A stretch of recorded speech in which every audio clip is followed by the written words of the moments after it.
आइए बात करते हैं। चंद्रशेखर आजाद साहब ने यूजीसी वाला पूरा मसला ऑल पार्टी मीटिंग में उठाया। उन्हीं से पूछते हैं कि कितना आपको समर्थन मिला, कितने लोग विरोध में थे और आपने क्या मसला उठाया, क्योंकि विरोध सड़कों पर भी देखने को मिल रहा है, जनरल कैटेगरी के लोग विरोध कर रहे हैं। देखिए, ऐसा है, मेरा मत ये है, 2025 में सरकार के मंत्री ने जवाब दिया कि सेंट्रल यूनिवर्सिटियों में सामाजिक न्याय के फॉर्मूले को हम लोग मजबूत कर रहे हैं। जवाब ये था। अब इसका अध्ययन करना चाहिए कि कितना सामाजिक न्याय हो रहा है। 45 सेंट्रल यूनिवर्सिटियां हैं। एसटी के 1 वाइस चांसलर है, इनकी नियुक्ति का अधिकार सरकार को है। एससी के 1 है और ओबीसी के 5 हैं, यानी कि 45 में से 7 जो हैं vice chancellor SC ST OBC के, बाकी सब स्वर्ण जाति के हैं। तो स्वर्ण जाति की संख्या क्या है और ये अनुपात क्या है, ये सामाजिक न्याय सरकार का। दूसरा, 80% बैकलॉग है ओबीसी समाज का, professor, assistant professor, associate professor में। इतना ही 83% एसटी का और 64% एससी का।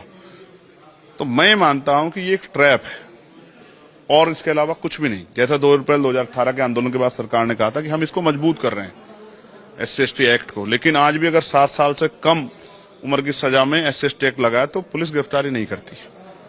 ये एक ट्रैप है। इनको चाहिए कि वो बैकलॉग पूरा करें। कोई सेंट्रल पीयूसी ऐसा नहीं है जो रोस्टर को फॉलो कर रहा।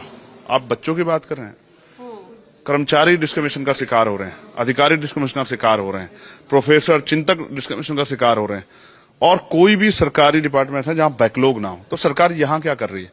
मैंने यूजीसी गाइडलाइन को पढ़ा, उसमें उद्देश्य में उन्होंने आर्थिक रूप से कमजोर वर्गों के बच्चों को और दिव्यांगजनों को, एससी एसटी के साथ ओबीसी को भी जोड़ा है।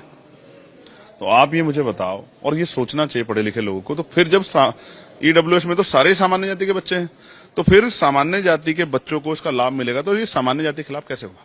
उसमें विरोध इस बात को लेके भी हो रहा है कि जो फाइनल गाइडलाइंस आई हैं उसमें जो इक्विटी कमेटी है वो, उसमें जो है रिप्रेजेंटेशन एससी एसटी ओबीसी का ही ज्यादा है, एक प्रॉपर रिप्रेजेंटेशन नहीं है।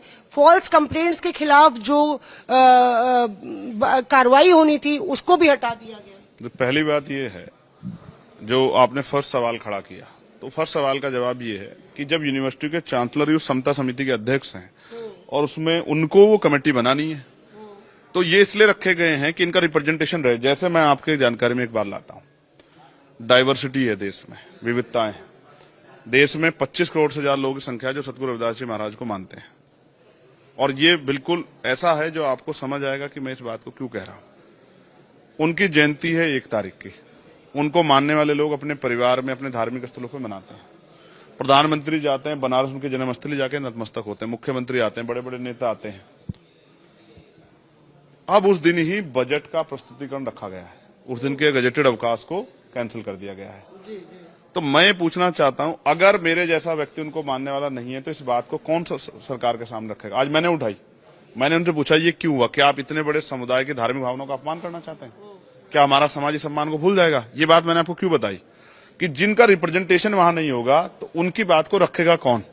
तो रिप्रेजेंटेशन इसलिए रखा है क्योंकि वहां जो बाहुल्यता है वो सवर्ण जाति के लोगों की है। कैसे कि 45 में से 38 जो है वाइस चांसलर, वो ऑलरेडी जो है वो स्वर्ण जाति के हैं। 10 मेंबर है ना, उसमें 5 मेंबर जो है एससी एसटी ओबीसी के होने हैं। नहीं, इसका 10 मेंबर की कमेटी है। 10 मेंबर की कमेटी है। उसमें कॉलेज के प्रोफेसर होंगे और उसमें स्पेशल 2 गेस्ट भी होंगे। वो सब एससी एसटी के नहीं होंगे। उनका रिप्रेजेंटेशन रखा है क्योंकि सरकार को भरोसा है कि यूनिवर्सिटी जब समता समिति बनाएगी तो वो डाइवर्सिटी रखेगी नहीं। हो सकता है वो सब सामान्य जाति के रख दें क्योंकि बाहुल्यता उनकी वहां, और दूसरे का तो बैकलॉग मैंने आपको बता दिया 80% बैकलॉग है। इसलिए उन्होंने विविधता रखी कि भाई इनका रिप्रेजेंटेशन भी होगा तो इनकी बात को रखने वाला कोई होगा। इसमें किसी को दिक्कत नहीं। अच्छा, आप समझिए, समता समिति को निर्णय लेना, समता समिति के हेड जो वाइस चांसलर है, वाइस चांसलर सरकार के द्वारा रखे जाते हैं।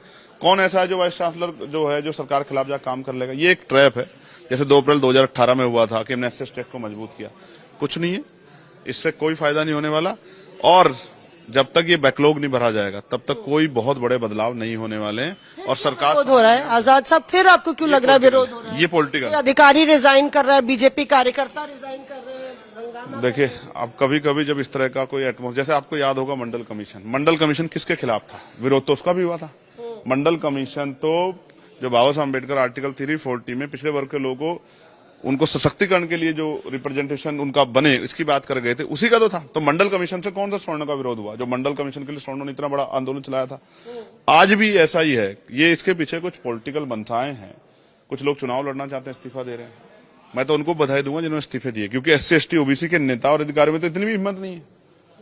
यहां तो जानते हुए भी कुछ नहीं नुकसान होगा तो भी इस्तीफे दिए जा रहे हैं, वहां तो जानते हुए भी सब कुछ, किस तरह सरकार सिस्टम खत्म किया जा रहा है, आरक्षण खत्म किया जा रहा है, उनके अधिकार कुचले जा रहे हैं, तो भी उन पर अन्याय अत्याचार रहा, तो भी उनके अधिकारी जो है मुंह पे टेप लगा के बैठे हैं। इससे एक चीज जो सबसे इंपॉर्टेंट हुआ वो ये हुआ कि एक दर्पण आ गया है कि SC ST OBC का हितैषी कौन है और उनके खिलाफ कौन है, कौन सी पार्टी का। मैं क्योंकि वहां के लिए कुछ बाध्यताएं हैं, मैं किसी पर टिप्पणी नहीं करना चाहता, लेकिन पब्लिक भी देख रही है। SC ST वर्ग जो पढ़ा लिखा तबका OBC से वर्ग का, वो देख रहा है कि आज हमारे पक्ष में कौन खड़ा है, कौन सा मीडिया चैनल हमारे पक्ष में सही डिबेट कर रहा है, कौन सा जो है पत्रकार हमारे पक्ष में खड़ा है, कौन सी इंडिपेंडेंट एजेंसी हमारे पक्ष में खड़ी है, कौन सी पार्टी हमारे लिए क्या स्टैंड ले रही है।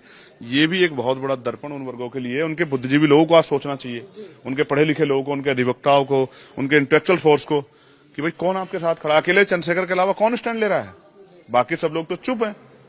तो ये एक बहुत बड़ा चैलेंज है, जिसका जवाब जो है आज उन नेताओं को भी देना है जो वोट तो लेते हैं लेकिन फिर चुप भी रहते हैं इनके दमन पे।